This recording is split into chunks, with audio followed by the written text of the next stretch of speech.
క్రీస్తు ప్రభువారి అతి పరిశుద్ధమైన ఉన్నతమైనటువంటి నామంలో నా ప్రియ సహోదరి సహోదరులందరికీ నా హృదయపూర్వకమైన వందనాలు తెలియజేస్తూ ఉంటున్నాను. ఈ యొక్క సంవత్సరంలో 2వ వారమున ఆయన యొక్క వాక్యాన్ని ప్రకటించేటువంటి ఈ యొక్క రోజుని జీవమును నాకు అనుగ్రహించినందుకు సమీపింపరాని తేజస్సులో వసించుచున్న దేవాది దేవునికి మా యొక్క స్తుతులు స్తోత్రాలు తెలియజేస్తూ ఉంటున్నాను. నా ప్రియమైనటువంటి సహోదరి సహోదరులరా, అందరూ బాగున్నారు కదా? బాగున్నారనే నేను ఆలోచన చేస్తూ ఉంటున్నాను. ఎందుకంటే నా యొక్క అనుదిన ప్రార్థనలో మీరు, మన సంఘము, మన యొక్క పరిచర్య, మన యొక్క ప్రోగ్రాం సమస్తము ఉంటున్నాయి. కాబట్టి దేవుడు మనలందరినీ ఎప్పుడు కాచి కాపాడి సంరక్షిస్తూ ఉంటాడనే నేను ఆశ కలిగి ఉంటున్నాను.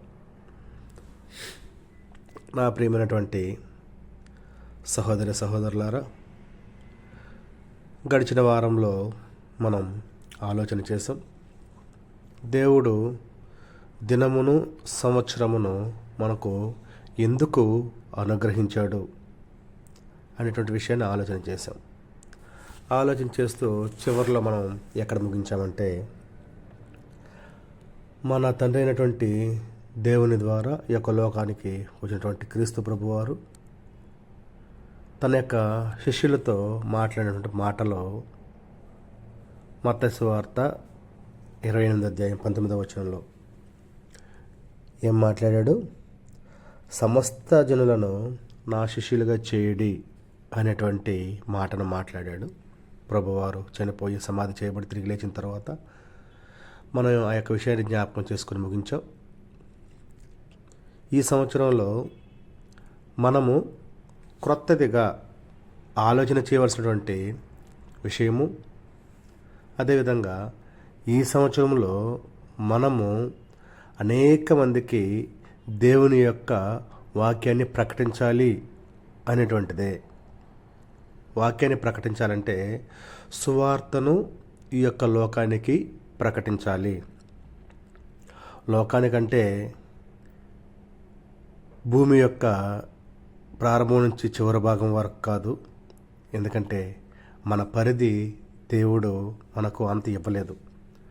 మనకు ఆయన ఇచ్చినటువంటి ఆ యొక్క పరిధి మేర మనతో ఉన్నటువంటి వారికి, మన చుట్టుపక్కల ఉన్నటువంటి వారికి, మన కుటుంబస్తులకు, బంధుమిత్రులకు, అదే రీతిగా చుట్టుపక్కల ఉన్నటువంటి ఫ్రెండ్స్కి మన పరిధి మేర మనం ఎంతవరకైతే వెళ్ళగలుగుతున్నామో, ఎంతవరకైతే దేవుని యొక్క వాక్యాన్ని ప్రకటించడానికి మనం ముందుకు వెళ్ళగలమో అంతవరకు దేవుని యొక్క వాక్యాన్ని మనము స్ప్రెడ్ చేయాలి.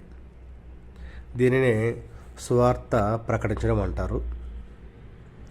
ఆ యొక్క విషయాన్ని మనం గడిచిన వారం ఆలోచన చేస్తూ ముగించాం. నేను మీకు తెలియజేసింది ఏంటంటే, మనము ఈ సంవత్సరంలో సువార్తను అనేక మందికి ప్రకటించాలి, అనేక మందిని సంఘములోనికి నడిపించాలి. ఈ యొక్క విషయాన్ని మనం చేత పట్టుకొని ఈ సంవత్సరం కొనసాగుదాం అని మీకు అందరికీ గుర్తు చేశాను. నేను అదే మాట మీద ఉంటున్నాను.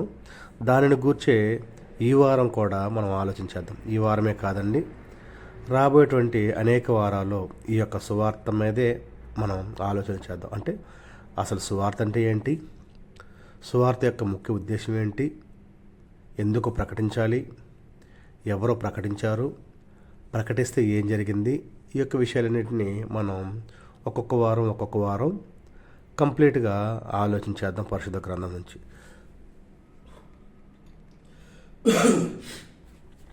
ప్రియమైనటువంటి వారలారా, మనము ఆలోచన చేస్తే వార్త అంటే ఏమిటి అనేటువంటి విషయాన్ని మనము తెలుసుకోగలిగినటువంటి వారమై ఉండాలి. వార్త అంటే మనకు ఇప్పుడైతే అది పెద్దగా పరిచయం లేని పదం, కానీ 80s 90స్లో ఉన్నప్పుడైతే అది చాలా గొప్ప పదం. వార్త అంటే ఒక చోట ఉన్నటువంటి సమాచారాన్ని ఇంకొక చోటికి తీసుకువెళ్ళి అక్కడ వారికి తెలియచేయడాన్ని వార్త అంటారు. అంటే ఒక మాటని, ఒక విషయాన్ని తెలియచేయడం అన్నమాట. అప్పట్లో అది ఈ ఇన్లాండ్ లెటర్, పోస్ట్ కవర్ల ద్వారా జరిగేది. ఒక కుటుంబం కావచ్చు, ఒక వ్యక్తి కావచ్చు, ఒక సమాజానికి సంబంధించినటువంటి విషయం కావచ్చు, ఏదైనా వేరే వాళ్ళకి తెలియజేయడానికి ఆ యొక్క ఇన్లాండ్ లెటర్స్, పోస్ట్ కవర్స్ని యూస్ చేసేటటువంటి వారు. ఇక్కడ రాసి పంపిస్తే అక్కడికి వెళ్ళేది, అక్కడికి వెళ్ళిన తర్వాత ఆ యొక్క వార్తను చదువుకునేటువంటి వారు. ఆ తర్వాత కొద్ది కాలానికి వార్తాపత్రికలు అనేటివి కూడా రావడం జరిగింది. ఈ యొక్క వార్తాపత్రికల ద్వారా కూడా అనేకమైనటువంటి విషయాలు, సమాచారము, అనేక మాటలు అనేక మందికి తెలియజేయడం జరిగింది. ఆ దినాలలో అయితే వీటిని వార్త అనేటువంటి వారు. ఇంకా వార్త అంటే ఒక విషయాన్ని ఇంకొక చోటికి చేరవేయడం, ఒక మాటని ఇంకొకరికి తెలియజేయడం అయితే, సువార్త అంటే మంచి మాట. అంటే జనరల్గా మనం ఆలోచించేస్తే ఒక వ్యక్తి యొక్క హృదయాన్ని సంతోషింప చేయగలిగే దానిని మంచి మాట లేదా మంచి వార్త అంటారు. ఇప్పుడు ఈ యొక్క జనరేషన్ బట్టి ఎవరికైనా ఆర్థిక అవసరత ఉందనుకోండి, వారి అవసరతని నేను తీరుస్తున్నాను అనే మాట హామీ ఇస్తే అది వారికి మంచి వార్త అవుతుంది. లేదు, కొద్దిమందిని ఫ్రెండ్స్ మీరందరూ రండి, మనం హ్యాపీగా మా ఇంట్లో భోంచేద్దాం, లేదా బయట వెళ్ళి అందరం బిర్యానీ తిందాం అన్నాం అనుకోండి, నేను అన్నాను అనుకోండి, అది ఫ్రెండ్స్కి అందరికీ మంచి మాట. లేదు, అనారోగ్యంతో హాస్పిటల్లో ఉన్నటువంటి ఒక పేషెంట్తో డాక్టర్ నీకేమీ ఇబ్బంది లేదు, నీ ఆరోగ్యం పూర్తిగా స్వస్థపరచబడింది, నీకు ఎలాంటి అనారోగ్యం అయితే లేనే లేదు అని ఆ యొక్క పేషెంట్తో అన్నాడు అనుకోండి, అది ఆ యొక్క పేషెంట్కి మంచి వార్త. అంతే కదండి, నిజమే కదా. ఇది కాకుండా వేరే యొక్క విషయము ఏమి ఉండదు ఆ యొక్క హాస్పిటల్ ఉన్నటువంటి ఆ యొక్క పేషెంట్కి లేదా ఆ యొక్క రోగికి. ఇలాంటివన్నిటిని మంచి మాటలు అని అంటారు. లోకములో అయితే ఇవన్నీ మంచి మాటలే. ఎందుకంటే హృదయాన్ని సంతోషపరిచేటువంటి మాటలు, హృదయాన్ని ఆనందింపజేసేటువంటి మాటలు, హృదయము ఉల్లసించినట్లుగా చేసేటువంటి మాటలు. స్కూల్ పరంగా వస్తే, పిల్లల పరంగా వస్తే, చదువుకుంటున్నటువంటి పిల్లలైతే ఆ స్కూల్లో ఉన్నటువంటి టీచర్స్ నువ్వు చాలా చక్కగా చదివావు, ఈరోజు నీకు మంచి మార్కులు వచ్చే ఎగ్జామ్స్లో అని అందరి ముందు చెప్పారనుకోండి, అది ఆ పిల్లవాడికి ఒక మంచి వార్త. ఉద్యోగం కోసం ఎదురు చూసినటువంటి ఒక వ్యక్తికి అతను గవర్నమెంట్ జాబ్ సంపాదించాడు అనుకోండి, ఆ యొక్క వ్యక్తికి అంటే ఆ నిరుద్యోగికి అది గొప్ప వార్త అన్నమాట. ఎందుకంటే అతని యొక్క నిరీక్షణ అదే అయి ఉంది. ఆ తర్వాత తల్లిదండ్రుల దగ్గరకు వచ్చేసరికి మీ అబ్బాయికి మంచి జాబ్ వచ్చిందండి అని ఆ యొక్క నిరుద్యోగితో అన్నటువంటి మాట ఈ యొక్క తండ్రితో అంటే అది ఆ యొక్క తల్లిదండ్రుల యొక్క హృదయానికి సంతోషాన్ని కలిగించేటువంటి మాట. అది మంచి మాట. ఎందుకంటే వారు దేని కొరకైతే ఎదురు చూస్తున్నారో ఆ ఎదురు చూసేటువంటి విషయము ఫలిస్తే అంటే ఒక విత్తనం వేసాం, అది మొలకెత్తింది, సంతోషపడతాం, నీరు పోసాం, పెరుగుతూ ఉంది, సంతోషపడుతున్నాం, పెరుగుతుంది, సంతోషపడుతున్నాం. అయితే అది పూర్తిగా పెరిగి దాని యొక్క ఫలాలు ఇచ్చినప్పుడు ఇంకా ఎక్కువ సంతోషం ఒక రైతుకి. ఆ తర్వాత అది ఫలించడమే కాకుండా దాని పంట చేతికొచ్చింది అనుకోండి, చెప్పలేనంత ఆనందం రైతుకి. ఇవన్నీ ఈ యొక్క లోకములో మంచి మాటలు, మంచి సువార్త. వీటిని లోకంలో ఉన్న వారందరూ చాలా సంతోషంగా తీసుకుంటారు. ఎందుకంటే వారి యొక్క హృదయాన్ని సంతోషపరిచేటువంటి మాటలు కాబట్టి. అయితే నా ప్రియమైనటువంటి వారలారా, లోకపరంగా మనం ఇప్పుడు ఆలోచన చేసాం. గ్రంథం పరంగా మనం ఆలోచన చేస్తే ఇలాంటి మంచి మాటలు పరిశుద్ధ గ్రంథంలో కూడా ఉన్నాయా అని ఆలోచన మనం చేయాలి. ఎందుకు చేయాలి అంటే,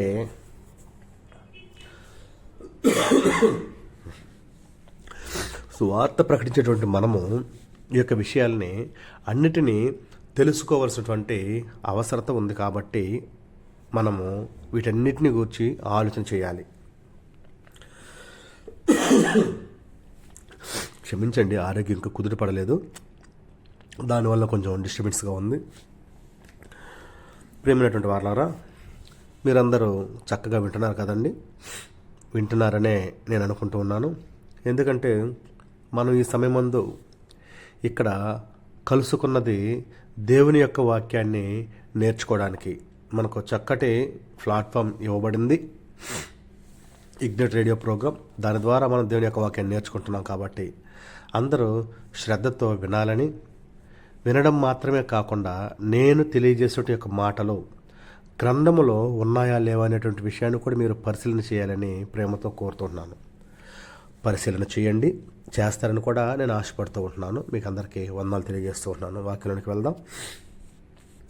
పరిశుద్ధ గ్రంథంలో మంచి మాటల్ని కొన్నిటిని చూసి ఆ తర్వాత మన యొక్క లెసన్లోనికి వెళ్దాం.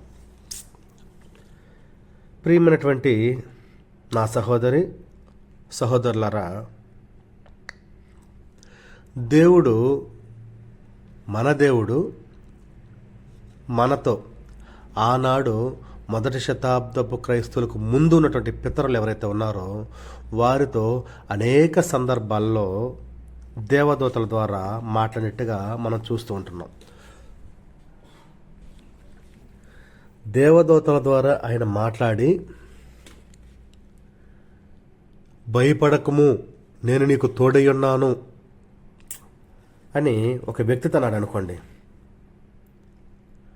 అది చాలా సంతోషకరమైనటువంటి వార్త. ఎందుకంటే నా దేవుడు నాతో మాట్లాడాడు.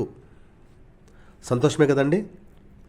నా దేవుడు నాతో మాట్లాడాడు. నాతో మాట్లాడమే కాకుండా భయపడకము, నేను నీకు తోడై ఉన్నాను అని అంటున్నాడంటే అది ఆ యొక్క మనసుకి చాలా చాలా సంతోషాన్ని కలిగించేటువంటి వార్త అయి ఉంటున్నది.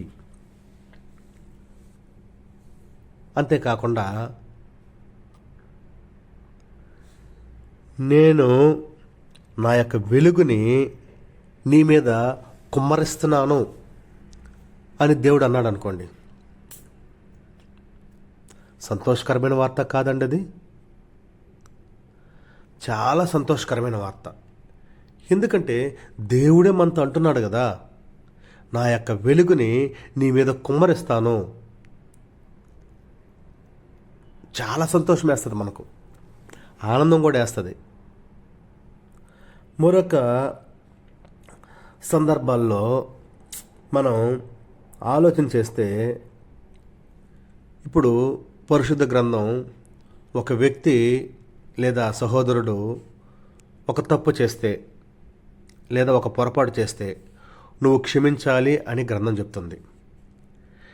నా ఎడల ఒక వ్యక్తి తప్పు చేస్తే నేను క్షమిస్తాను, అదేవిధంగా నేను ఇంకొకరి ఎడల తప్పు చేస్తే వారు క్షమించాలి.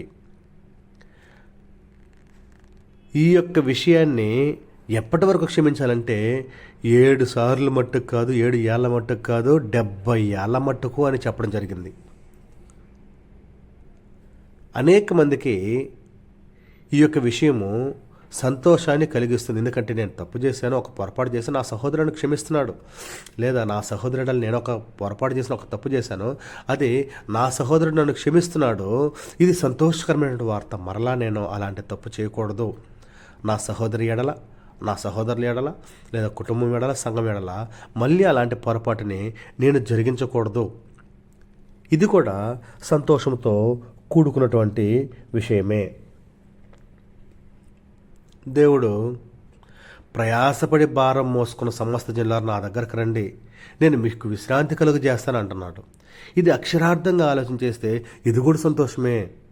మన భారాన్ని దేవుడి మీద వేసేద్దాం, దేవుడు మనకు విశ్రాంతిని కలిగిస్తున్నాడు. చాలా చాలా సంతోషకరమైనటువంటి విషయం. ఇంతకు మించి సంతోషపడాల్సినటువంటి అవసరత మనకేముంది?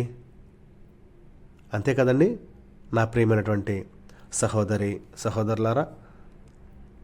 మన యొక్క జీవితాలలో ఇలాంటి సంతోషకరమైనటువంటి మాటలు అనేకం ఉంటున్నాయి. పరిశుద్ధ గ్రంథంలో ఇంకొక ప్రాముఖ్యమైనటువంటి విషయాన్ని మనం ఆలోచన చేస్తే,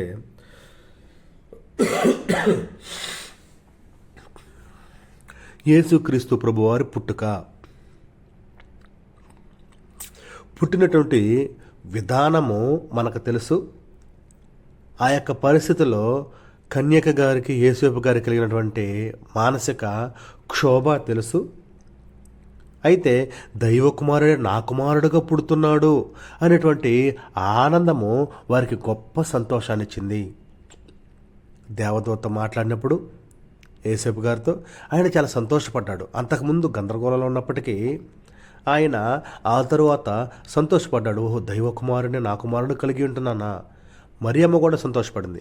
ఆ తర్వాత పుట్టినటువంటి వారి పిల్లల ద్వారా అంత సంతోషం వచ్చుంటుందో లేదో, కానీ క్రీస్తు ప్రభువారు పుట్టడం ద్వారా వారికి చాలా సంతోషం కలిగింది. అది వారికి మంచి వార్త అన్నమాట. అలాగే ఆ ప్రభువారు పుట్టినటువంటి ఆ యొక్క సందర్భము మనమందరము అనేక మందిని ఆలోచన చేస్తే నా కొరకు ప్రభువు పుట్టాడు, ఇది మనకు గొప్ప వార్త. గడిచిన మాసంలో అందరికీ తెలిసిందే, క్రిస్మస్ అని అనేక మంది వారికి నచ్చినట్లుగా వారి సొంతంగా వారి మనసులో ఉన్నటువంటి ఆలోచన బట్టి, వారి యొక్క వ్యక్తిగత నిర్ణయాలను బట్టి, గ్రంథాన్ని బట్టే కాదు కానీ వ్యక్తిగత నిర్ణయాలను బట్టి అనేక మంది క్రీస్తు ప్రభు వారి జన్మదినాన్ని జరుపుకున్నారు. అది లోకానికి వెలుగయ్యింది, లోకానికి గొప్ప శుభవార్త అన్నారు. ఆకాశంలో ఒక నక్షత్రం పుట్టింది. నక్షత్రాన్ని ఇంటి మీద పెట్టారు, ఇంటి లోపల చెట్టు పెట్టారు, చెట్టు కాడ ప్రభువుని పెట్టారు, చెట్టు చుట్టూ లైట్లు వేశారు, పార్టీలు చేసుకున్నారు, ఫంక్షన్లు చేసుకున్నారు, ఎంజాయ్ చేశారు, డబ్బులు ఖర్చు పెట్టుకున్నారు. ఇవన్నీ చేసుకొని అది గొప్ప వార్తలుగా ఈ యొక్క లోకానికి ప్రకటించారు. అది వారికి గొప్ప వార్త, ఎందుకంటే ప్రభువు నా కోసం పుట్టాడు. అయితే నా ప్రియమైనటువంటి సహోదరి సహోదరులారా, ఇప్పటి వరకు మనం మాట్లాడుకున్న విషయాల్లో లోకంలో ఉన్నటువంటి మంచి మాటలనే సువార్త అంటారా, లేదా గ్రంథంలో ఇప్పుడు నేను ఒక 4-5 సందర్భాలు గుర్తు చేశాను మీకు. ఈ 4-5 సందర్భంలో ఉన్నటువంటి మన యొక్క హృదయానికి ఆనందం కలిగించేటువంటి యొక్క మాటల్ని సువార్త అంటారా అంటే కానే కాదండి. మంచి మాటలు అవి ఓకే, కానీ ఈ సమయమందు మనం తెలుసుకోబోయేటువంటి సువార్త ఇదైతే కాదు, ఈ యొక్క మాటలైతే కాదు. ఇవి కాదు అంటే మరొకటి ఉంటుందనే కదా అర్థం. ఆ మరొకటే నిజమైనటువంటి సువార్త. ఆ యొక్క సువార్తనే మనము ఇప్పుడు తెలుసుకోబోతున్నాం.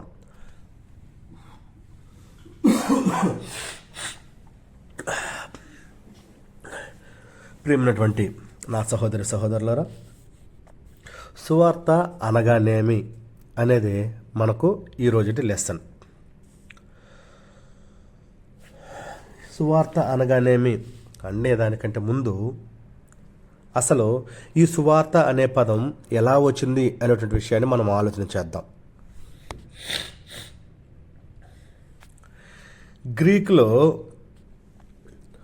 ఇవాంజెలిన్ అనేటువంటి పదము నుంచి ఈ సువార్త అనే పదం ఉద్భవించింది.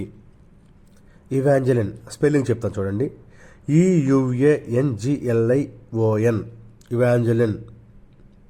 దీన్ని మనం అక్షరార్థంగా విడగొట్టి చూస్తే ఆ యొక్క గ్రీకు భాషలో ఉన్నటువంటి ఇవాంజెలిన్ అనేటువంటి పదాన్ని EU అంటే మంచి అని, అలాగే ANGELION యాంజెలిన్ అంటే వార్త అనేటువంటి అర్థాలతో కూడుకున్నటువంటి పదమై ఉంది ఇవాంజెలిన్ అనేది.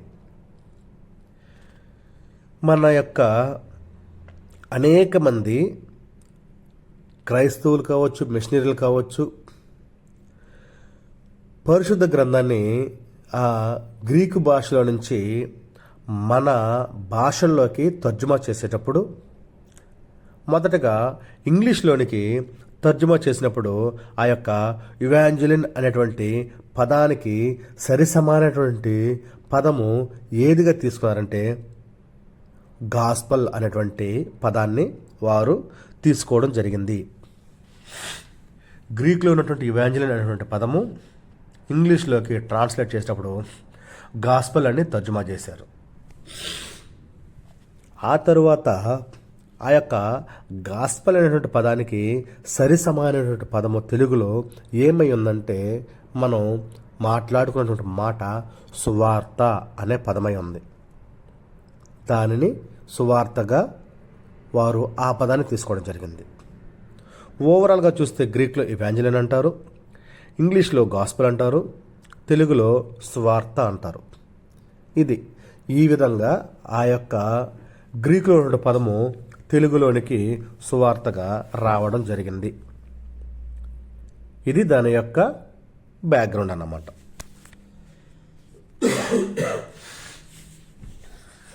ఇప్పుడు మనం అసలైనటువంటి పాటలోనికి మనం వెళ్తున్నాం. నా ప్రియమైనటువంటి సహోదరి సహోదరులరా, మనము గడిచిన వారం చదువుకున్నటువంటి మాటని మనం చదువుకొని మన యొక్క లెసన్లోనికి వెళ్దాం.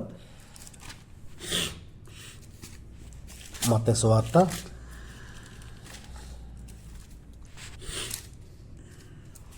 28వ అధ్యాయం 19వ వచనం చదువుతున్నాం, చూడండి.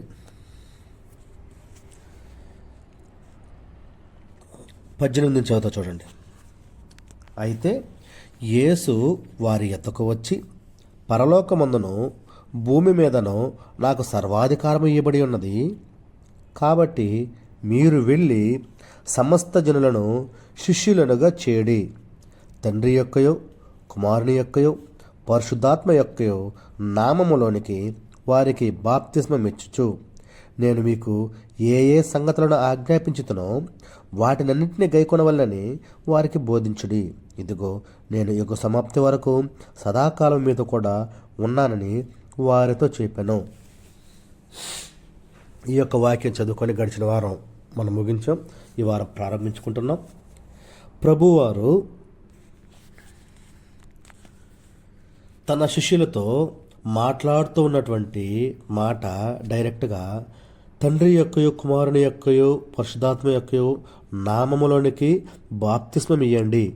దానికంటే ముందు కాబట్టి మీరు వెళ్ళి సమస్త జనులను శిష్యులుగా చేయండి. ప్రభువారు ఈ యొక్క లోకానికి వచ్చి ఆయన పనిని పూర్తి చేయడం అంటే ఇన్కంప్లీట్ కాదండి,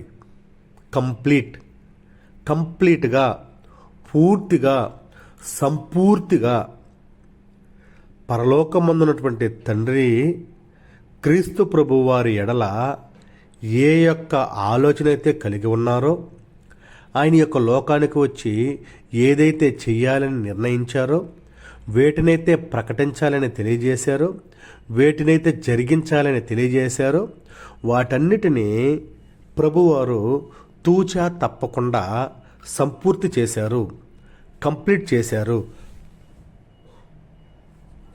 కంప్లీట్ చేసి వెళ్తూ తదనంతరము ఆ యొక్క పనిని కొనసాగించుకోవడానికి తన యొక్క శిష్యులను ఎన్నుకోవడం జరిగింది.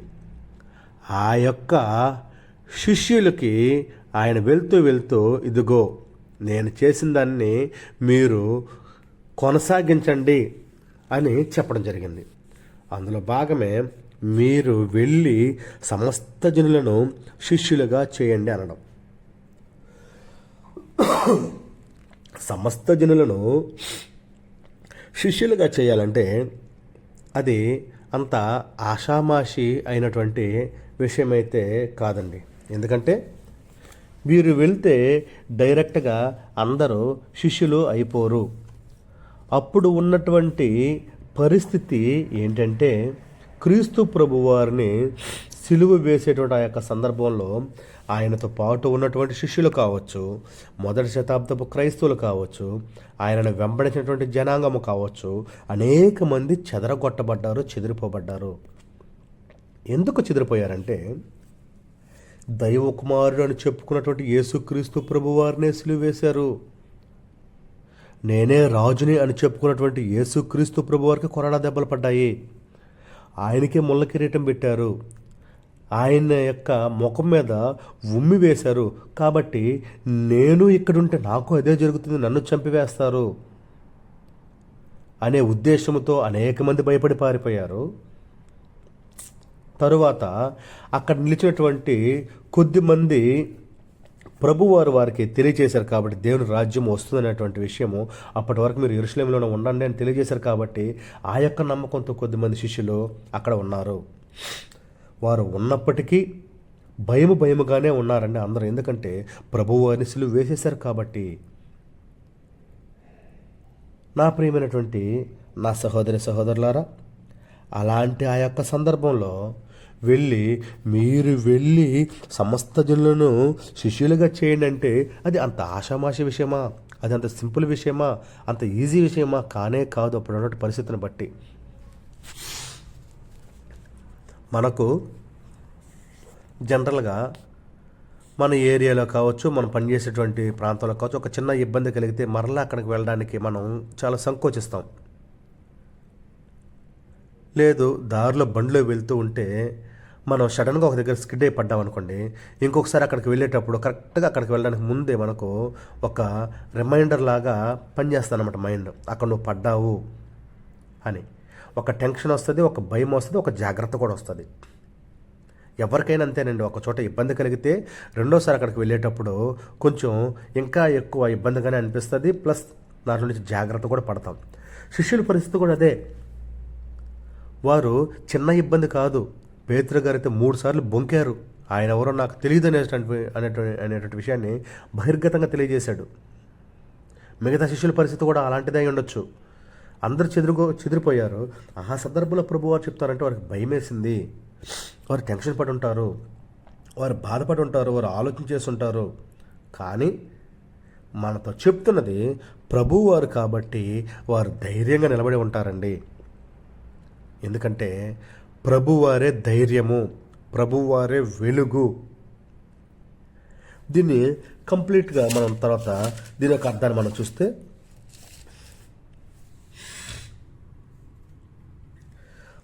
మార్క్స్ వార్త 16వ అధ్యాయం చూడండి. 16వ అధ్యాయం 15వ వచనం. మరియు మీరు సర్వలోకమునకు వెళ్ళి సర్వ సృష్టికి సువార్తను ప్రకటించుడి. నమ్మి బాప్తిస్మం పొందినవాడు రక్షింపబడును, నమ్మని వానికి శిక్ష విధింపబడును. నా ప్రియమైనటువంటి సహోదరి సహోదరులారా, ఇంతకుముందు మత్తయి సువార్త 28వ అధ్యాయం 19వ వచనంలో చదువుకున్నటువంటి ఆ యొక్క పదం కంప్లీట్గా మనకి ఇక్కడ చాలా క్లియర్గా మనకు అర్థమవుతుంది. ఏంటంటే మీరు వెళ్ళి అని అక్కడ అన్నాడు. ఇక్కడ మార్కు గారి ద్వారా సర్వలోకమునకు వెళ్ళి, సర్వ సృష్టికి, సర్వలోకము సర్వ సృష్టికి సువార్తను ప్రకటించుడి. ఇదేనండి ఈనాడు మనము చేయవలసింది. ఈ సంవత్సరం మనం చేయాలని మనం నిర్ణయించుకున్నటువంటి విషయం కూడా ఇదే. సర్వలోకమునకు వెళ్ళాలి, సువార్త ప్రకటించాలి, సర్వ సృష్టికి సువార్తని ప్రకటించాలి. ప్రభువారు ఇక్కడ మార్క్ గారి ద్వారా తెలియజేస్తుంటున్నారు, రాయించబడినటువంటి మాటలు ఇవి. ప్రభువారు ఆయన శిష్యులతో ఆ మాట అన్నాడు, మీరు సర్వలోకానికి వెళ్ళండి, సర్వ సృష్టికి సువార్తను ప్రకటించండి. సర్వలోకానికి వెళ్ళడం అంటే వారు ఆల్రెడీ చెదరగొట్టబడినటువంటి వారు ఉన్నారు. వీరందరూ ప్రభువారి ద్వారా ప్రభువారు చేస్తే చూసినటువంటి విషయాలు, సూచక క్రియలు కావచ్చు, అద్భుతాలు కావచ్చు, మహత్కార్యాలు కావచ్చు, ఆయన ప్రకటించినటువంటి దేవుని యొక్క మాటలు కావచ్చు, వీటన్నిటినీ కళ్ళారా చూశారు, చెవులారా విన్నారు. వీరు చెదరగొట్టబడినటువంటి వారు ఉన్నారు, అక్కడే ఉన్నటువంటి వారు ఉన్నారు. మొదటి శతాబ్దంలో ఉన్నటువంటి క్రైస్తవులు, శిష్యులు అనేక మంది అండి. ప్రభువారిని వెంబడించినటువంటి వారు అనేక మంది. ఆ సందర్భంలో అయితే శిష్యులు ఉన్నారు, కానీ మిగిలిన వారు చెదరగొట్టబడి ఉన్నారు, భయంతో కూడా ఉన్నారు. వీరందరికీ ఆయన ఈ యొక్క మాటలు తెలియజేస్తున్నారంటే శిష్యులకు మాత్రమే తెలియజేస్తూ ఉంటున్నారు. తర్వాత శిష్యులు అందరికీ తెలియజేశారు.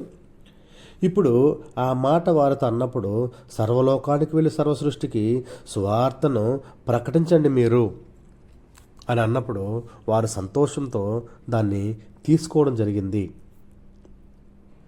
సర్వలోకం అంటే వారికి తెలుసు, సర్వ సృష్టి అంటే వారికి తెలుసు. మనము తెలుసుకోవాల్సినటువంటి మరొక విషయం ఏంటంటే సువార్త అనేదాన్ని మనం తెలుసుకోవాలి. అసలు సువార్త అంటే ఏమిటి అనేటువంటి విషయాన్ని మనం ఆలోచన చేస్తే దాని యొక్క పూర్తి డెఫినేషన్ ఏంటి అంటే, ఇక్కడ ప్రభువారు తెలియజేశారు కదండి, సర్వ సృష్టికి సర్వలోకానికి వెళ్ళి సువార్తను ప్రకటించమని. మనకు కూడా తెలుసు లోకం అంటే ఏంటి, సృష్టి అంటే ఏంటి, మనందరికీ కూడా తెలిసినటువంటి విషయమే. అయితే సువార్త అనేటువంటి విషయాన్ని కూడా మనము తెలుసుకోవాల్సినటువంటి అవసరత ఉంది. అవసరతే కాదు, అసలు ఆ సువార్త అంటే ఏంటో మనకు తెలిస్తేనే దానిని మనం ప్రకటించడానికి వీలవుతుంది. సువార్త అనేటువంటి పదానికి అర్థము తెలియకుండా, గ్రంథంలో ఉన్నటువంటి ఆ యొక్క డెఫినేషన్ తెలియకుండా మనము దాన్ని ప్రకటించలేము. లోకంలో ఉన్నవారు అందరూ అనుకుంటున్నట్టుగా క్రీస్తు ప్రభువారు పుట్టినరోజే సువార్త ప్రకటించడమా? కాదండి. లోకమైతే అనుకుంటుంది మేము సువార్త ప్రకటిస్తున్నామని. అది కాదు సువార్త అంటే. అదొక్కటే కాదు సువార్త అంటే. ఆయన చేసిన అద్భుతాలు తెలియజేయడమే కాదు సువార్త అంటే. ఆయన చేసిన సూచక క్రియలు తెలియజేయడమే కాదు సువార్త అంటే. ఆయన చేసిన మహత్కార్యాలు తెలియజేయడమే కాదు సువార్త అంటే. అవే కాదు సువార్త అంటే. సువార్తకి పూర్తి డెఫినేషన్ ఏంటి అని మనము పరిశుద్ధ గ్రంథం నుంచి ఆలోచన చేస్తే, అపోస్తల కార్యాలు 8వ అధ్యాయం 12వ వచనం నేను చదువుతున్నా చూడండి. 9 నుంచి చదువుతా చూడండి. సీమోనును ఒక మనుష్యుడు లోగడ ఆ పట్టణంలో గారడి చేయొచ్చు, తానెవడో ఒక గొప్ప వాడనని చెప్పుకొనుచు సమరయ జనులను విభ్రాంతిపరచుచుండెను. కొద్దివాడు మొదలుకొని గొప్పవాడి మట్టుకు అందరూ దేవుని మహాశక్తి అనబడిన వాడు ఇతడే అని చెప్పుకొనుచు అతని లక్ష్యపెట్టరి. అతడు బహుకాలము గారడీలు చేయొచ్చు, వారిని విభ్రాంతిపరచినందున వారు అతని లక్ష్యపెట్టరి. ఇప్పుడు చూడండి 12వ వచనం. అయితే ఫిలిప్పు దేవుని రాజ్యమును గూర్చియు యేసుక్రీస్తు నామమును గూర్చి సువార్త ప్రకటించుచుండగా వారు అతని నమ్మి పురుషులను స్త్రీలను బాప్తిస్మం పొందిరి. అప్పుడు సీమోను కూడా నమ్మి బాప్తిస్మం పొంది ఫిలిప్పును ఎడబాయకుండి సూచక క్రియలను గొప్ప అద్భుతములను జరుగుట చూచి విభ్రాంతి నుండెను. నేను మీకు ముందుగానే చెప్పాను కదండి, ఈ యొక్క లోకంలో అనేక మంది వారికి తెలిసినటువంటి విషయాన్ని తెలియజేస్తూ అనేక మందికి ఇదే సువార్త అనుకుంటూ ఉంటారని. అది ఇదిగో ఇక్కడటువంటి సీమోను, గారడే సీమోను కూడా అదే చేస్తున్నాడు. అతను ఏమనుకుంటున్నాడు, పట్టణంలో గారడీలు చేస్తూ నేను ఒక గొప్పవాడిని చెప్పుకుంటూ అనేక మందిని విభ్రాంతిపరుస్తున్నాడు. తెలియని వారు అనేక మంది అతను చెప్పేది నిజమనుకుంటున్నారు. చూసారా, ఈనాడు అనేక మంది మనుషులు కూడా సువార్త అంటే ఏంటో తెలీదు, సువార్తలో ఉన్నటువంటి విషయాలు తెలీదు, కానీ ఎవరు ఏది చెప్తే అది నమ్మేస్తున్నారు. ఇందులో 2 విషయాలు ఏంటంటే, ఒకటి చెప్పే వ్యక్తికి సువార్త అనేది తెలియదు, రెండవది వినేవారికి సువార్త అంటే ఏంటో తెలియదు. వీరిద్దరికీ అసలు సువార్త గురించి తెలుసుకోవాల్సినటువంటి అవసరత కూడా రాలేదు. ఎందుకంటే వారి యొక్క మనసుని సంతోషపరిచేటువంటి మాటలు సరిపోతున్నాయి వారి కడుపుకి. దేవుని మనసును సంతోషపరిచేటువంటి మాటలు అవసరం లేదు వారికి. కాబట్టి ఈ గారడి సీమోన్లాగా అనేక మంది ఈనాడు లోకంలో ఉంటున్నారు. అయితే ఫిలిప్పు దేవుని రాజ్యమును గూర్చియు యేసుక్రీస్తు నామమును గూర్చి సువార్త ప్రకటించుచుండగా, ఇదండి అసలు విషయం. ఏంటి అసలు విషయం? దేవుని రాజ్యమును గూర్చి యేసుక్రీస్తు నామమును గూర్చి ప్రకటించడమే సువార్త. ఈ రెండు విషయాల్లోనే ఉంది సువార్త అనే పదానికి పూర్తి అర్థము. నా ప్రియమైనటువంటి సహోదరి సహోదరులారా, అందరూ వింటున్నారు కదా, ఈ యొక్క మాటను విన్నారు కదా. ఇది సువార్తకి డెఫినేషన్. దేవుని యొక్క రాజ్యమును గూర్చి ప్రకటించడము, యేసుక్రీస్తు ప్రభువారి యొక్క నామమును గూర్చి ప్రకటించడమే సువార్త. ఏంటి దేవుని రాజ్యమును గూర్చి ప్రకటించడం అంటే? ఏంటి క్రీస్తు ప్రభు నామమును గూర్చి ప్రకటించడం అంటే? ఈ రెండు విషయాలు మనకు తెలుసున్నారండి. ఈ రెండు విషయాలే చాలా పెద్ద సబ్జెక్ట్. మొదటిది, ఇది ఒక రోజులో 2 రోజులు చెప్పేటువంటి విషయాలు కాదు, కానీ నేను మీకు 1 నిమిషం 2 నిమిషాల్లో చెప్తాను. వీటి గురించి మనం భవిష్యత్తులో ఒక్కొక్కటిగా ఆలోచించేద్దాం. దేవుని రాజ్యమును గూర్చి అంటే సంఘమును గూర్చి ప్రకటించడము. ఒక్క మాటలో చెప్పాలంటే మరేమీ కాదు. సంఘమును గూర్చి ప్రకటించడమే సువార్త. రెండవదిగా, క్రీస్తు ప్రభువు నామమును గూర్చి ప్రకటించడము. క్రీస్తు ప్రభువు నామమును గూర్చి ప్రకటించడం అంటే, క్రీస్తు ప్రభువు అనేది ఉంది కదా, మళ్ళీ నామము అంటారేంటి? ఆలోచన చేశారండి? దేవుని రాజ్యమును గూర్చి అంటే మనకు అర్థమైంది దేవుని సంఘము గూర్చి. మరి యేసుక్రీస్తు నామమును గూర్చి అంటే, యేసుక్రీస్తు అనేది ఒక నామము కదా, మళ్ళీ నామమును గూర్చి ప్రకటించమంటాడు ఏంటి అంటే, యేసుక్రీస్తు అనేటువంటి పేరును గూర్చి ప్రకటించడము కాదు. కానీ ఒకవేళ అలా అనుకుంటే అక్షరార్థంగా యేసుక్రీస్తు యేసుక్రీస్తు యేసుక్రీస్తు యేసుక్రీస్తు అని మనం అనేస్తే అది సువార్త అవుతుందంటే కానే కాదండి. యేసుక్రీస్తు యేసుక్రీస్తు అంటే కాదు. అందుకే ప్రభువు ఒక మాట, ప్రభువా ప్రభువా ప్రభువా ప్రభువా ప్రభువా ప్రభువా అని నన్ను పిలిచే ప్రతి ఒక్కడు పరలోక రాజ్యంలోనికి రాడు, కానీ పరలోకమందున నా తండ్రి చిత్త ప్రకారం జరిగించేవాడే వచ్చును అన్నాడు. అంటే ప్రభువా ప్రభువా ప్రభువా ప్రభు అనేస్తే పరలోక రాజ్యం రాడు. అట్లా యేసు ప్రభు యేసు ప్రభు యేసు ప్రభు అనేస్తే స్వార్థ కాదు. దేవుని రాజ్యమును గూర్చి అంటే సంఘమును గూర్చి ప్రకటించడము సువార్త అయితే, యేసుక్రీస్తు నామమును గూర్చి అనే విషయాన్ని నేను మీకు వాక్యం ద్వారా చదివి వినిపిస్తాను. చూడండి. కొరింథీయులకు రాసినటువంటి మొదటి పత్రిక 15వ అధ్యాయం 1వ వచనం నుంచి నేను చదువుతాను. చూడండి. మరియు సహోదరులారా, నేను మీకు ప్రకటించిన సువార్తను మీకు తెలియజేయుచున్నాను. మీరు దానిని అంగీకరించితిరి, దాని యందు నిలిచి ఉన్నారు. మీ విశ్వాసము వ్యర్థమైతేనే కానీ నేను ఏ ఉపదేశ రూపముగా సువార్త మీకు ప్రకటించిందనో ఆ ఉపదేశమును మీరు గట్టిగా పట్టుకొని ఉన్న ఎడల ఆ సువార్త వలననే మీరు రక్షణ పొందువారై ఉందురు. నాకీయబడిన ఉపదేశమును మొదట మీకు అప్పగించితిని. అది ఏమనగా, లేఖనముల ప్రకారము క్రీస్తు మన పాపముల నిమిత్తము మృతి పొందెను, సమాధి చేయబడును, లేఖనముల ప్రకారము 3వ దినమున లేపబడెను. నా ప్రియమైనటువంటి సహోదరి సహోదరులారా, క్రీస్తు ప్రభువు నామమును గూర్చి ప్రకటించడం అంటే ఇదిగో ఇప్పుడు నేను చదివినటువంటి 15వ అధ్యాయం కొరింథీయులకు రాసినటువంటి పత్రిక 3వ వచనంలో ఉంది. చూడండి, మళ్ళీ చదువుతాను. చూడండి. అది ఏమనగా, లేఖనముల ప్రకారము క్రీస్తు మన పాపముల నిమిత్తము మృతి పొందెను, సమాధి చేయబడెను, లేఖనముల ప్రకారము 3వ దినమున లేపబడెను. ఇదండి క్రీస్తు ప్రభువు నామమును గురించి ప్రకటించడం అంటే. యేసు ప్రభువా యేసు ప్రభువా యేసు ప్రభువా అంటే కాదు.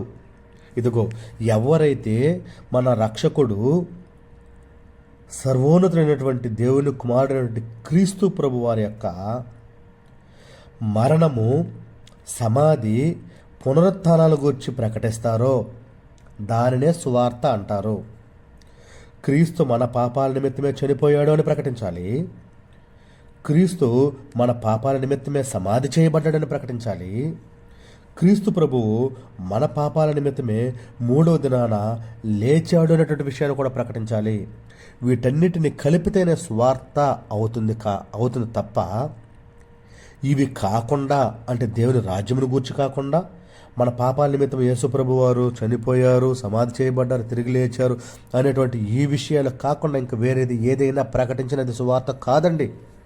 ఇది పరిశుద్ధ గ్రంథం చాలా క్లియర్గా చెప్పేస్తుంది. ఇక్కడ పౌలు గారు కూడా మనకు తెలియజేశారు. ఏమని చెప్పారండి 1వ వచనంలో, మరియు సహోదరులారా నేను మీకు ప్రకటించిన సువార్తను మీకు తెలియజేయుచున్నాను. ఆల్రెడీ పౌలు గారు ప్రకటించారంట, దాన్ని నేను మీకు తెలియపరుస్తూ ఉంటున్నాను. ఆయన ప్రకటించిన దానిని తెలియపరచట్లేదు, ఆయన ఏదైతే ప్రకటించారో దానిని తెలియపరుస్తున్నాడు. ఆ యొక్క ప్రకటించింది ఏంటి అంటే, ఇదిగో క్రీస్తు ప్రభువారు మన కోసమే, మన పాపాల నిమిత్తమయ్యే చనిపోయాడు, సమాధి చేయబడ్డాడు, తిరిగి లేచాడు. ఇది ఆల్రెడీ పౌలు గారు ప్రకటించారు. దానినే నేను మీకు ప్రకటిస్తూ ఉంటున్నాను. తర్వాత చూడండి కంటిన్యూషన్గా 2వ వచనంలో, మీరు దానిని అంగీకరించితిరి, దాని యందే మీరు నిలిచి ఉన్నారు. మీరు అంగీకరించారు, మీరు దాని యందే నిలిచి ఉన్నారు.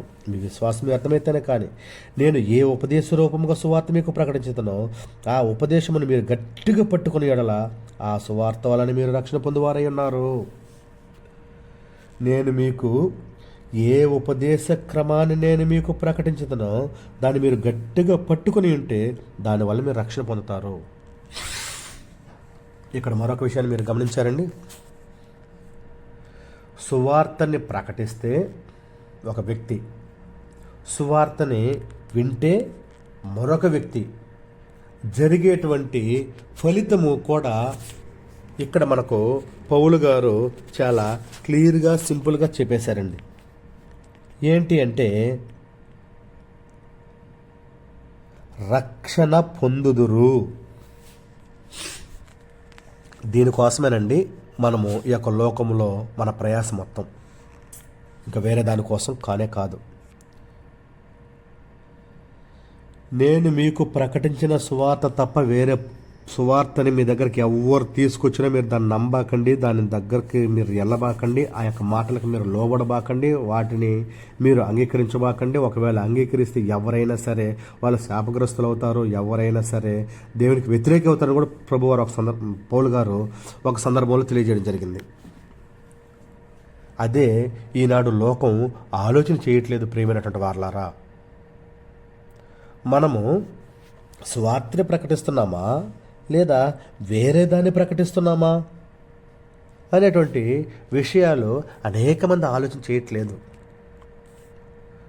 క్రీస్తు ప్రభువారు జ్ఞానం ఇచ్చారు కాబట్టి, క్రీస్తు ప్రభువారు శక్తి ఇచ్చారు కాబట్టి, క్రీస్తు ప్రభువారు బలం ఇచ్చారు కాబట్టి, క్రీస్తు ప్రభువారు సమస్తము విషయాల్లో అంటే దేవునికి సంబంధించిన విషయాల్లో సమస్తము తన యొక్క శిష్యులకి అనుగ్రహించారు కాబట్టి, వారు పామరులైనప్పటికీ, విద్య లేని వారైనప్పటికీ, చదువు రాని వారైనప్పటికీ, కొంతమంది చేపలు పట్టేవారైనప్పటికీ, కొంతమంది చదువు వచ్చినటువంటి వారైనప్పటికీ దేవుని యొక్క వాక్యాన్ని అనేక మందికి వారు క్లియర్గా ఉన్నట్టుగా ప్రకటించడం జరిగింది.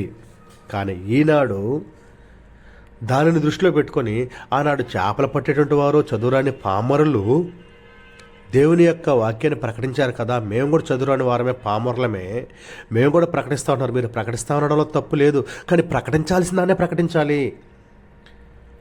ప్రభువారు ఏదైతే చెప్పారో, పౌలు గారు ఏదైతే చెప్పారో దాన్నే ప్రకటించాలి. దానికి కాకుండా వేరే దాన్ని ప్రకటిస్తే అది సువార్త అవ్వదు. చదువురాని పామరులైనా, చదువుకున్న వారైనా, డిగ్రీలు చేసిన వారైనా, ఎంబీబీఎస్ డాక్టర్లైనా, లాయర్లైనా, కలెక్టర్లైనా, ముఖ్యమంత్రులైనా, ప్రధానమంత్రులైనా, రాష్ట్రపతి అయినప్పటికీ ఎవరైనా సరే దేవుని యొక్క వాక్యాన్ని ప్రకటించవచ్చు. వారు రక్షణలో ఉండి వారు సువార్తను పూర్తిగా తెలుసుకుని ఉంటే ఆ యొక్క సువార్తని ప్రకటించడం తప్పు కాదు. కానీ రక్షణ అనుభవం లేకుండా, బైబిల్ చదవడం చేత రాకుండా, వారికి తెలిసిందాన్ని చదువుకుంటూ వారి మనసులో కలిగినటువంటి ఆ యొక్క వివేకాన్ని, ఆ యొక్క జ్ఞానాన్ని అది మనుషుల మీద రుద్దుతూ నేను మీకు సువార్త ప్రకటిస్తున్నానని చెప్తే అది తప్పండి గ్రంథం ప్రకారం. నా ప్రియమైనటువంటి సహోదరుడా, నా ప్రియమైనటువంటి సహోదరి, మనం ఆలోచన చేయాల్సింది ఇదిగో ఇలాంటి వారి గురించి. ఇలాంటి వారికి సువార్త అంటే తెలియదు, దేవుని యొక్క వాక్యం అంటే తెలియదు, లేఖనం అంటే తెలియదు. ఏమీ తెలియకుండా వాళ్ళు వాక్యాన్ని ప్రకటించడానికి సిద్ధపడుతున్నారు. అలాంటి వారికి మనం సువార్త ప్రకటించాలి. దేవుని గురించి తెలియని వారికి సువార్త ప్రకటించాలి. దేవుని వాక్యం తెలియని వారికి మనం సువార్త ప్రకటించాలి. నా సహోదర సహోదరులారా, చెప్పబడినటువంటి ఈ యొక్క కొరింథీయులకు రాసినటువంటి పత్రిక, మొదటి పత్రిక 15వ అధ్యాయం 3వ వచనంలో మనం చదువుకున్నాం. దానికి ముందు అపోస్తల కార్యాలు 8వ అధ్యాయం 12వ వచనంలో కూడా మనం చదువుకున్నాం. సువార్త అంటే ఏంటంటే అందరి మనసులో ఉండిపోవాలండి. ఇది సువార్త అంటే దేవుని రాజ్యమును గూర్చి ప్రకటించుట, అనగా సంఘమును గూర్చి ప్రకటించుట. రెండవది క్రీస్తు ప్రభువు నామమును గూర్చి ప్రకటించుట, అనగా క్రీస్తు మన పాపముల నిమిత్తము మృతి పొందెను, సమాధి చేయబడెను, తిరిగి లేచెను, అంటే 3వ దినాన్ని లేచాడు. ఈ యొక్క విషయాల్ని ప్రకటించడమే సువార్త అంటారు. ఇవి కాకుండా వేరేది ఏది ప్రకటించినా సువార్త కాదు. కాబట్టి మనమందరం ఏం చేయాలంటే ఈ యొక్క సువార్తని ప్రకటించాల్సినటువంటి వారమై ఉన్నాము. ఈ యొక్క సువార్తను మాత్రమే మనం ప్రకటించాలి. వేరే దాన్ని మనం ప్రకటించకూడదు అనేటువంటి విషయాన్ని నేను మీకు తెలియజేస్తూ ఉంటున్నాను. నా ప్రియమైనటువంటి సహోదరుడా, నా ప్రియమైనటువంటి సహోదరి,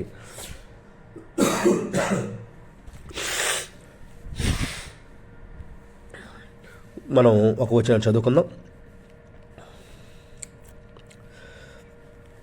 మొదటి కొరింథీయులకు రాసిన పత్రిక 1వ అధ్యాయం 18వ వచనం చదువుతా చూడండి. సిలువను గూర్చిన వార్త నశించుచున్న వారికి వెరితనము కానీ రక్షించుచున్న మనకు దేవుని యొక్క శక్తి. ఏంటండి? సిలువను గూర్చిన వార్త నశించుచున్న వారికి వెరితనం, కానీ రక్షింపబడుతున్న మనకు దేవుని యొక్క శక్తి ఈ యొక్క సువార్త అనేటువంటి విషయాన్ని నేను మీకు తెలియజేస్తూ ఉంటున్నాను. ఎందుకంటే సిలువను గూర్చిన వార్త, మనము ప్రకటించేటువంటి సువార్త, మనము ప్రకటించబోయేటువంటి సువార్త అనేక మంది ఈ యొక్క లోకంలో దానిని వెర్రితనముగా చూస్తున్నారండి.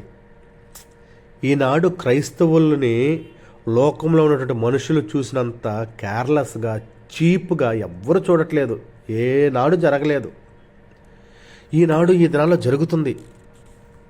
క్రైస్తవుల మీద దాడులు, సంఘముల మీద దాడులు, వ్యక్తిగతముగా దాడులు, బస్సుల మీద దాడులు, ఇతరత్ర వారి యొక్క కుటుంబాల మీద దాడులు, ఆరాధన జరుగుతుంటే లోపలికి వెళ్ళి దాడులు, ఎన్నో రకాలుగా చిత్రహింసలు పెడుతున్నారు క్రైస్తవుల్ని. అదంతా వారు వెర్రితనముగా వెకిలి చేష్టలతో ఆనందపడుతున్నారు. వారు వెకిలి చేష్టలతో సంతోషపడుతున్నారు, ఏదో చేస్తున్నామని. కానీ రక్షింపబడుతున్న మనకు అది దేవుని శక్తి అని తెలియట్లేదు. రక్షింపబడబోయే వారికి అది దేవుని యొక్క శక్తి అని వారికి తెలియట్లేదు. ఎంతగా ఎన్ని రకాలుగా అణిచివేయాలని చూస్తే అన్ని రకాలుగా అంతకు డబల్ తిరుగులుగా దేవుని యొక్క శక్తి బయటకు వస్తున్నటువంటి విషయము వారికి తెలియట్లేదు. నా ప్రేమైనటువంటి వారలారా, మనమైతే దేవుని యొక్క మహాకృపను బట్టి సువార్త గురించి తెలుసుకుని రక్షణలోకి వచ్చాం. తెలియని వారు అనేక మంది ఉన్నారు. వారందరికీ దేవుని యొక్క వాక్యాన్ని మనం ప్రకటించేవారుగా ఉండాలి. చివరిగా ఒక వచనం చదువుకొని మనం ముగించుకుందాం. రోమీయులకు రాసినటువంటి పత్రిక 10వ అధ్యాయం 11వ వచనం చదువుతా చూడండి. కాగా వినుట వలన విశ్వాసము కలుగును, వినుట క్రీస్తుని గూర్చిన మాట వలన కలుగును. వినుట వలన విశ్వాసం కలుగుతుంది. ఏం వినాలి? దేవుని రాజ్యమును గూర్చి, క్రీస్తు ప్రభువారు యొక్క మరణము, సమాధి, పునరుత్థానాల గురించి మాత్రమే వినాలి. వీటిని కూర్చి వింటే ఏమవుతుంది? వినేసి అక్కడి వరకు వదిలిపెట్టేయాల్సిందేనా? కాదండి. విని వదిలిపెట్టడానికి కాదు సువార్త ప్రకటించేది. అది క్రియను జరిగిస్తుంది. నువ్వు సత్యాన్ని గ్రహిస్తే, నీ యొక్క మనసులో నువ్వు క్రీస్తు ప్రభువారిని రక్షకునిగా అంగీకరిస్తే, నువ్వు క్రీస్తు ప్రభువారిని సొంత రక్షకునిగా ఆలోచన చేస్తే, నిజమే కదా యేసు క్రీస్తు ప్రభువారి యొక్క లోకానికి వచ్చారు, ఆయన పుట్టినప్పటి నుంచి ఎన్నో శ్రమలు అనుభవించారు, పుట్టాడు ఎక్కడో, పుట్టిన తర్వాత అతను పడుకోబెట్టడానికి చోట్లేదు, పశువుల పాకలు పడుకోబెట్టారు, ఆ తరువాత రాజు పుట్టాడని అక్కడున్నటువంటి రాజుకి తెలిసినప్పుడు అతన్ని కపట మనస్సుతో జ్ఞానులు పంపించి ఎక్కడ పుట్టాడో కనుక్కొని రండి రాజు అని ఆయన చెప్పినప్పుడు వీళ్ళు వచ్చారు. దేవుని దూత ద్వారా విషయం తెలుసుకున్న తర్వాత వేరే దారిలో వెళ్ళిపోయారు. అప్పుడు అతనికి కోపం వచ్చింది. కోపం వచ్చిన తర్వాత ఏం చేశాడు, అక్కడ రామాలో 2 సంవత్సరాల లోపు పిల్లలందరినీ చంపేశాడు. అప్పుడు వీరు అక్కడి నుంచి పారిపోయారు. ఆ తర్వాత ఎదుగుతూ ఉన్నాడు. ఎదిగిన తర్వాత దేవుని యొక్క వాక్యం ప్రకటించడం స్టార్ట్ చేసిన తర్వాత నుంచి చిత్రహింసలు పెట్టారు. ఎన్నోసార్లు చంపేయాలని చూశారు, కొట్టారు, తిట్టారు, తరిమేశారు, వీధుల్లో పరిగెత్తించారు, అడవుల్లో పరిగెత్తించారు, దాంకున్నాడు. చివరికి పట్టుకున్నారు, పిడిగుద్దులు కురిపించారు, ముఖం మీద ఉమ్మి వేశారు, లాక్కెళ్ళారు, అవహేళన చేశారు, అపహాస్యము చేశారు, బల్యాలతో పొడిచారు, చేదు ద్రాక్ష రసాన్ని అందించారు. ఇన్ని చిత్రహింసలు ఎవరి కోసం భరించాలండి? చెప్పండి, ఎవరి కోసం భరించాలి? ఆయన పట్టుకునేటప్పుడు పేతురు ఒక వ్యక్తి చెవి నరికేసినప్పుడు అప్పుడు అంటాడు, నేను అనుకుంటే దేవదూతలు రారా? ఇప్పటికి ఇలా జరగాలి కాబట్టి జరుగుతుంది. ఎన్నో అద్భుతాలు చేయగలిగినటువంటి దేవుడు, ఎన్నో అద్భుత కార్యక్రమాలు చేయగలిగినటువంటి క్రీస్తు ప్రభు వారు ఆయన రక్షించుకోలేడా? రక్షించుకోగలడు, కానీ రక్షించుకోలేదు. ఎందుకంటే ఆ విధంగా జరిగితేనే ప్రపంచ మానవాళికి రక్షణ రావడానికి మార్గం. అది జరగకుండా మార్గం లేదు. పేతురు గారు కూడా గద్దిస్తారు, ఎందుకు నువ్వు సాతాను ఆలోచనలతో మాట్లాడుతున్నావు, ఇలా జరగాలి అని. కొద్దిమంది అంటారు, యోధ అప్పగించేశారు కదా అందుకే పోయి ఉరిపెట్టుకున్నాడని. అప్పగించాలి, ఖచ్చితంగా అప్పగించాలి. అందుకే యోధాని ఎన్నుకున్నది. అతను ఉరిపెట్టుకోవాలి, అదే మనకు తెలియాలి. అందుకే యోధాని ఎన్నుకున్నది. ఇవన్నీ జరగాలంటే ఖచ్చితంగా ప్రభువారు సిలువకు అప్పగించబడాలి. అలా అప్పగించబడినప్పుడే ఇదిగో ఈ యొక్క సర్వ సృష్టికి ఒక మార్గం దొరుకుతుంది రక్షణలోనికి. ఇవన్నీ అనుభవించినటువంటి క్రీస్తు ప్రభువారు ఏనాడే నోరు తెరిచి మాట్లాడాడండి? ఏనాడు నోరు తెరిచి మాట్లాడలేదు. ఎవరిని తిట్టలేదు, ఎవరిని అపహాస్యం చేయలేదు, ఎవరిని అగౌరవపరచలేదు, ఎవరిని అనుమానపరచలేదు, ఎవరిది విషయంలో పాపము చేయలేదు, పాపానికి చోటు ఇవ్వలేదు. ఏ రీతిగా పరిశుద్ధుడిగా వచ్చాడో అదే రీతిగా పరిశుద్ధతో వెళ్ళాడు. నా ప్రియమైనటువంటి సహోదరి సహోదరులారా, మనము ఈ యొక్క విషయాలన్నింటినీ ప్రకటించాలి. ఇంత బాధ అనిపించినటువంటి క్రీస్తు ప్రభు వారి యొక్క మాటలు మన యొక్క లోకానికి ప్రకటించాలి. అయ్యా, మీరందరూ ఈ యొక్క విషయాలు తెలుసుకుంటే మీ మనసులో ఆలోచన చేయండి. క్రీస్తు ప్రభువారు నిజ రక్షకుడిగా అంగీకరించండి. అలా అంగీకరించినప్పుడు ఏమి జరుగుతుందంటే, వినుట వలన విశ్వాసము కలుగుతుంది. ఆ యొక్క విశ్వాసం యొక్క క్రియారూపం ఏంటంటే వారు రక్షణలోనికి వస్తారు. ఇదన్నీ మనకు కావాల్సింది. అదే ఇక్కడ రాసింది మత్తయి సువార్త 10వ అధ్యాయం 17వ వచనంలో కూడా, కాగా వినుట వలన విశ్వాసం కలుగును, వినుట క్రీస్తుని గూర్చిన మాట వలన కలుగును. కాబట్టి మనము వినినది ఇదే, మనము ప్రకటించాల్సింది కూడా ఇదే. నా ప్రియమైనటువంటి సహోదరి సహోదరులారా, ఇది మనం ఆలోచన చేసాం. సువార్త అంటే ఏమిటి అనే దాన్ని మాత్రమే ఆలోచన చేసాం. దీని కంటిన్యూషన్గా ప్రతి వారం కొద్ది వారాలు వీటి గురించే మనం నేర్చుకుందాం. సువార్త అంటే దేవుని యొక్క రాజ్యమును గూర్చి, క్రీస్తు ప్రభు యొక్క మరణము సమాధి పునరుత్థానం గురించి ప్రకటించడమే సువార్త. కాబట్టి మనం వీటిని ప్రకటిస్తూ అనేక మందిని రక్షణలోనికి నడిపించాలని మీకు ప్రేమతో తెలియజేస్తూ ముగిస్తూ ఉంటున్నాను. మీకందరికీ నా హృదయపూర్వకమైనటువంటి వందనాలు కూడా తెలియజేస్తూ ఉంటున్నాను. మీకు అందరికీ వందనాలండి. అందరికీ వందనాలు.